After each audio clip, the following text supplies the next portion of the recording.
So I'm telling the store about the future, Yeah. and the different aspects and stuff like that. And it dawned on me while I was explaining it that, hey, this is really cool.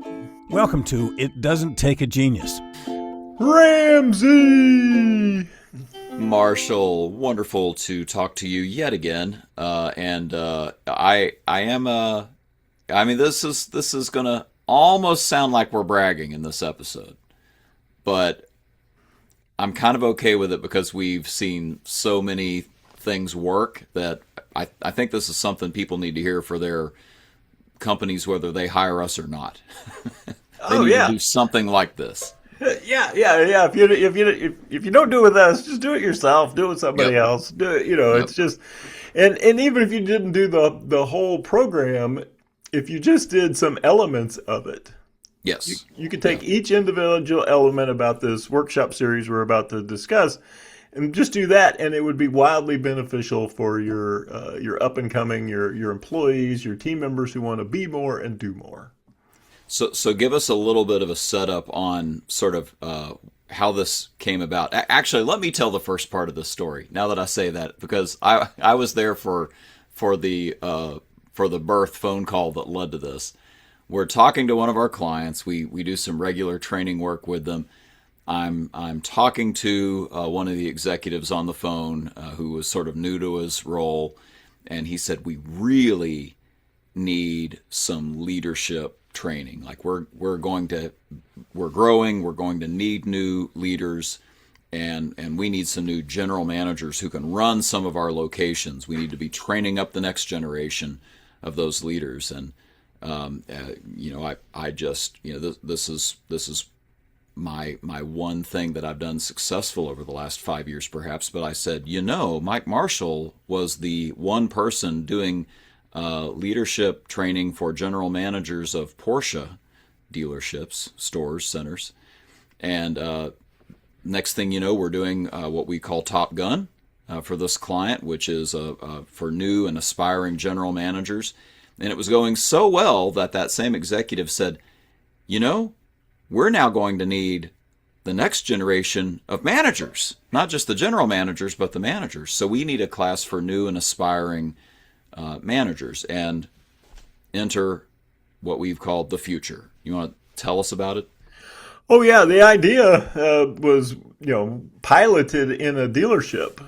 So we had the future in a dealership, and same thing. People were moving up, and that's awesome. You move somebody up, and they move up higher in the leadership role. The downside is it creates a vacuum. I now Yep. got to fill this entry level manager position.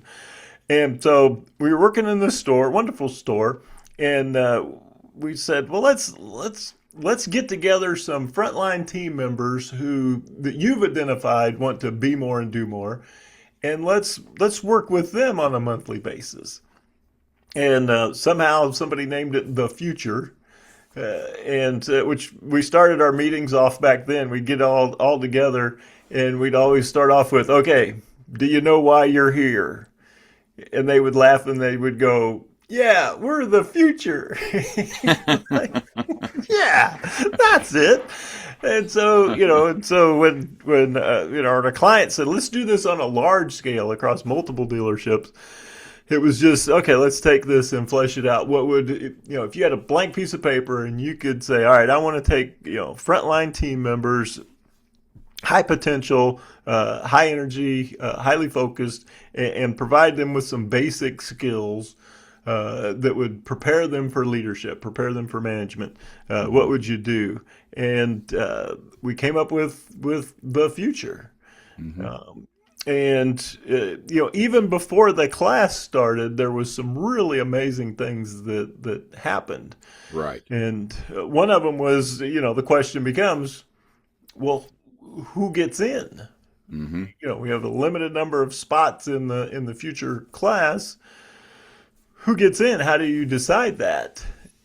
And working with an auto group now, and the group that we've been working with for a while, where we've done this, they came up with an application process. Yeah. And so it's like, okay, if you want in, you got to apply, or a manager could apply for you. Yeah. And so if I'm a manager and I've got this person, I think, man, this guy, he's really going to go someplace. I could submit them or nominate them for the program. And I've got an application form. One of my stores is, one of my auto groups is working on, and just think, well, all right, what would be in the application form? And so you got the usual stuff: name and tenure and current supervisor, and then some questions like, what would be your target roles? What is the next thing that you aspire to do within our company? And by when do you hope to have done that? And so now I've got, okay, what's your aspiration? By when do you think you want to do it? And then qualifying questions would be things like, why? Why are you interested in a leadership role? Perfectly good question. Yep. To make more money. Yeah, make more money. Yeah, those guys don't last very long. They don't last. Problem solving. Describe a time you identified a problem in your department and took initiative to fix it.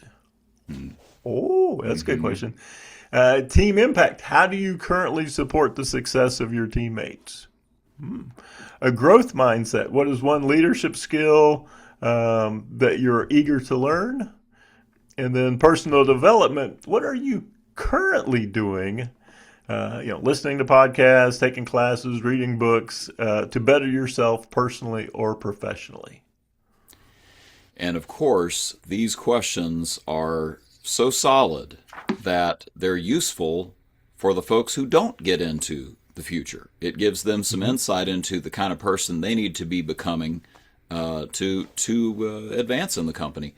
And I think we've talked about this in a previous episode, but for those who didn't get in, it was an incredible opportunity for a coaching session with their direct report manager to say, let's talk about the reasons that you didn't get in and what you need to do to turn that around for next time. And that happened. We're several iterations in on some of these workshops, and we actually have people that finally made it in and were much better for it. Yeah, I think you had a coaching session just within the last couple of months with one of these frontline team members that didn't get in the program, but somebody next to them did get in. That is correct. And they were like, well, why that guy? Yep. Wait a minute. Yep. And there were some legitimate reasons why management put one person forward and not the other. And they 100%. were all things that the frontline team member who did not get moved forward or get into the future, that they could actually address and work on. It was all stuff within their self-control. 100%. And that was the beauty of that session. I mean, I don't want to derail us here, but that person said, I said, what do you need from me? And that person said, oh, nothing. What I need to do is focus on these things that are under my control. Mm-hmm. And that was like, they had gone from victim mindset to, I'm an agent here. I have some power and I need to exercise that power by making good choices about what I do with my day. Mm-hmm. The end, right? Like that's the, once you've reached that point and they figured out a couple of those things to do, that's a successful coaching session. So those are the people that didn't even make it in. Now let's go. Now let's talk about the people that actually were a part of the workshops. Like, what you want to give a sort of an overview of the smorgasbord of goodness that they get on one of these training days? Oh yeah, it's a fabulous day. We've been running it from 10 to 4. So what is that? Like 6 hours of class time, and they show up. The first class, we start off, it's more training focused. Yeah. And so a little bit less participative, but just some basic leadership training to start each and every session. Everything from identifying great leadership traits, identifying toxic leadership traits, and what you want to be known or not known for, and each participant has a journal, just a blank journal, and we've been amazed how much they've captured. Yeah. And our thought there is, you make a journal of all these leadership things that you want to do or you want to be.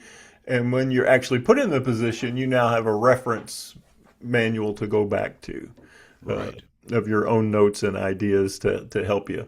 And so, we there's personal development, things like DISC, eight dimensions of leadership, of leadership based upon DISC.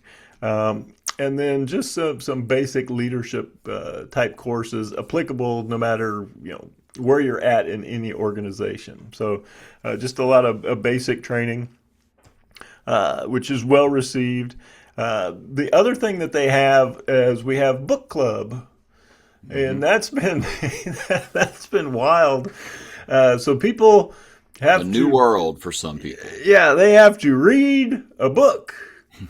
And by read, we do mean listen, or actually, we give them actual hard copy, but they can listen to it. And so they have a reading assignment. So, if we've got a longer break between classes, they read the entire book. And their idea is that they come back to the class to share, here are 3 leadership lessons that I learned from the book that I feel like I'm currently applying or could apply when I'm in a leadership role. So what are the applicable lessons from the book? And that's been crazy. And the stats hold up pretty well. You hear these crazy stats that, 70-something% of people never read a book once they're finished with their schooling, either high school or college. And so we break that mold, and 100% of the future participants are reading books, and we've jump started some folks. We People sure come have. back, yeah. Hey, I'm also reading this, or they come back and ask for give me some more books to read. Yeah, what's your recommendations? And so Long after the class is over, by the way, we're still getting like, I'm ready for the next one. What else should I be reading? yeah. What's the next thing I should be reading? Here's what I've read so far. Yeah. So that's been exciting and opens them up to the possibility that there's so much out in the world that they can take advantage of that can help them. Yeah. The other thing that we do are our subject matter presentations. And I know you've spearheaded this up. So what's your take on bringing people from outside the class to present to the class? Yeah, it's been a lot of fun. We're basically giving them a chance to sort of tell their story about something that would apply to people who are going to be in leadership. Tell that story very informally in interview format. And so I'll typically sort of, guide the questions along. We have a general idea of what we're going to talk about, but you just never know what the students in the class may ask. And so they may go down a rabbit trail that, it is really meaningful to the people who happen to be in the room that day with that speaker. But, we've had people who have that are within the auto group who graduated from other courses and workshop series that we have done and come in and talk about success stories. Or we've had people come in who are, most of the people in the room perhaps might be on the sales side, and we bring in people who are on the service and parts side, or people who are on the accounting side. And so they're getting a view of how broad their industry is, at the same time that they're getting a view of, here are some real bright spots of things that could happen, and in some cases some mistakes that were made, and the things that were learned as a result of that. So we typically keep the guest speakers as somebody that they might know or know of, but can come in and sort of let their hair down and just have an informal discussion with them. And it is kind of shocking how many of them drop just about 5 or 6 gold nuggets, and the class just scoops them up, and by the end of the day they're parroting some of those proverbs that they heard from that little, we typically go about 50 minutes, 50-minute session of just Q&A. It's a lot of fun. Oh yeah, it's been wild. A lot of times the subject matter expert will share their journey. All right, how did they go from frontline team member to manager? And you do a fabulous job of getting them to talk about their successes, but I think you do an even better job of getting them to talk about their failures. It's fun. I made that move and I started doing it this way, and that was wrong. that was bad. That blew up on me, and this was not good, and so I changed, and here's what I started doing differently, and at the end of that session, all right, before we can move on to anything else, we're back to the journals again. So we ask all the Right. participants, all right, so based upon what you just heard, what are one or two takeaways that could be you could apply to your leadership journey? Yeah. Yeah, and they're writing feverishly, and yeah, they'll reference it 2 or 3 sessions later. They'll say, "Oh yeah, I remember when so and so who spoke to us said this, and that still resonates with me." Well, so let me set up the other thing that we've got to talk about that's a component of the class, because one of the things that I've noticed is, my dad's joke that a consultant is somebody 50 miles away from home who's paid for their opinion. That's the definition of a consultant. And in a way, that is true. I mean, it's true that you bring in a third party and magically people listen to him, even though the manager's been telling him that thing this whole time, and now people are listening.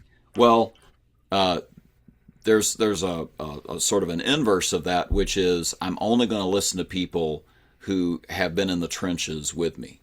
That's the person I'm going to listen to. I'm not going to listen to some expert. I want to hear it from some authentic voice who's at my level and gets what I'm going through. Mm-hmm. And so that's what we get in that course.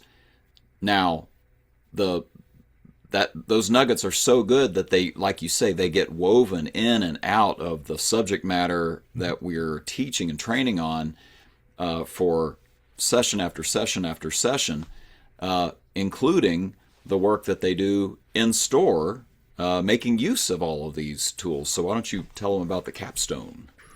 Yeah, the idea was, can they go back and lead real change back in their stores? And there are a few ideas there. If they, we tell people the best way to get promoted. There's 2 things you need to do. One is do your current job really well. Mm-hmm. You don't have to be the top guy, but do your job really well. And the subtext there is by utilizing the processes and things that the store has put in place that they're asking you to do. So can you be a good team player and in turn get good results? The second thing that we ask you to do is start to do some of the functions of the role you aspire to before you have that position. Yep. And so the Capstone Project is a way to do that, right? Here's an opportunity to go back to your store and lead change. Mm-hmm. And so we don't send them out there unarmed. We give them a really nice 7 critical steps to change process to follow. And the goal is that they go back and the projects could be brand new. Here's something brand new that my department's not doing, and I'm gonna spearhead that. Many of them end up being, here's something that the managers have as a priority, but they don't have the bandwidth or they haven't had the success at getting it implemented. Yep. Can you partner with the manager in your department to lead this change? And yeah, the results have been phenomenal. Like literally hundreds and hundreds of thousands of dollars in increased sales, cost savings, things that have come about because these frontline people had the assignment to take the initiative and go lead change in their respective departments. Yeah, and it is definitely a learning laboratory. There are mistakes that are made or things that don't work out, but it's also a trial, right? Like you are an auxiliary manager if you're taking on one of those things that the managers don't have bandwidth for, and so everybody's getting a chance to see, do I even like management? Am I okay with this role? And the managers are getting a chance to see if this person has the beginnings of the chops to do it. Again, everything that we talk about, every book, every interview, every training session that they do with you in the morning, all of the material comes together in that capstone, and they get a chance to see what it's like to implement those things. And it's been so fun to watch. It's very energizing. Oh yeah, it's wildly positive. And it goes to our first big client on this. His admonition to the future participants is when it comes time to pick the next manager, you need to be the obvious choice. Right. And in the interview process, to become a manager, somebody's going to ask you, all right, so give me an example of something that you've done that's made a difference. Yeah. Your capstone, Yep. you now say, all right, my store was struggling with this, and I partnered with the manager. Here's some things I did, and we got it from here to a higher level. Yeah. Oh, like if you want to nail an interview, Yeah. yeah, don't talk about what you would do or might do Right. or could do. Right, here's a specific, concrete example of me in a leadership role and having positive impact. Man, yeah, Show, yeah, don't yeah. tell. Show, Interviews don't over. tell. Yep. Cancel Yep. the rest of my appointments. Yeah. Well, we had a reunion for one of our earlier classes that had made it all the way through to graduation, and most of them were managers. It's Yeah. like everybody who showed up was Yeah, a they all manager. showed up. Like one guy hadn't gotten there yet, but I think it's Yep. just because he hadn't applied yet. Yep. Yeah. Yep. But yeah, the idea that you've got the success, and then once we get past the first class, and we've done all these things. So we've done a little bit of training. They've started working on a capstone. They've read some books. They've heard a subject matter expert. And then we do ask them to come back with bright spot stories Yeah. to share. All right, what was something that you tried based upon what we talked about in the workshop last month that you tried this month or this previous month, and what was the impact of that? And so they get to talk to each other. Yeah. And as the class goes on, it is less and less sage on the stage. Right. Learning from the front of the room, and more them talking to each other. And so there is this, this peer-to-peer helping, sharing. They're practicing coaching each other, which is, gives them real-world practice. And the idea that we're one of the kind of unintended, or I guess we didn't realize how powerful it would be, was the network that we built.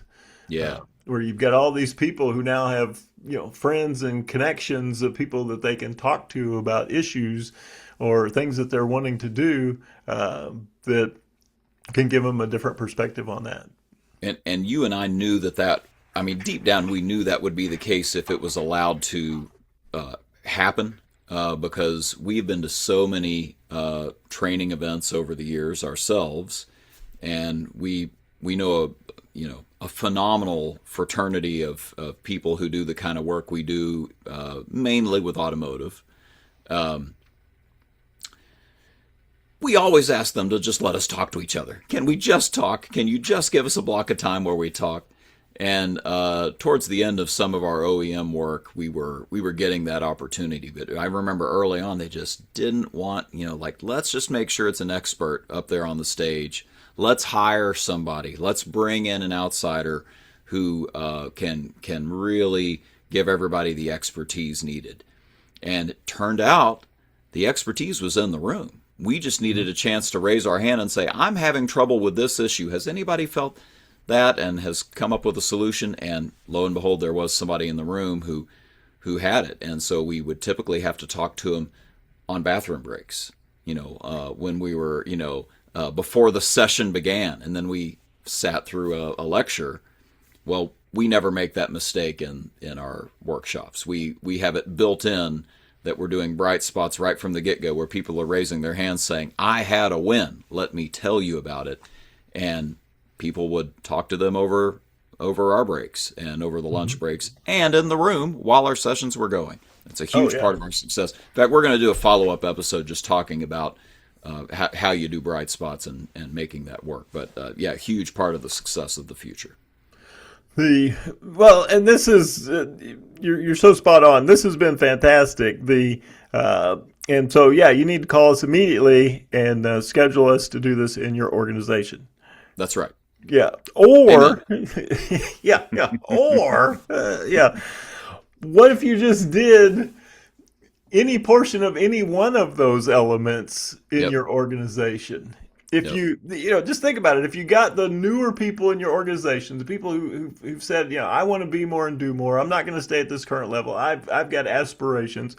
What if you just got them together and did book club? Let's just read a book and discuss it. Yep. Once a week we get together over lunch and we'll talk about the book, right? What if you had a little breakfast club and you came in and somebody spoke to the Yep. team and told their story about what they learned in their growth and leadership. What if you had just a little training session?